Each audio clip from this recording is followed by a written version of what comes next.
Alam nyo, medyo sad ako when the word networking became a buzzword na hindi masyado magandang dating.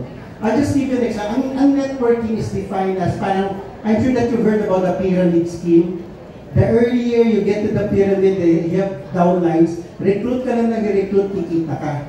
Hindi po yan ang ating ginagawa sa life insurance, no? Ang life insurance, we have a product to sell based on the needs of the client.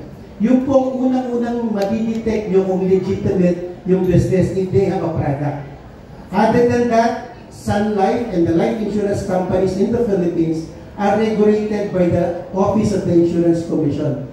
Meaning to say, bago ka mag-quote, bago mag-release ng produkto, all of this are officially approved by a regulator which is Office of the Insurance Commission. So hindi po networking ang type ng trabaho ito. It's really building the relationship and offering a product that is for that fits the client.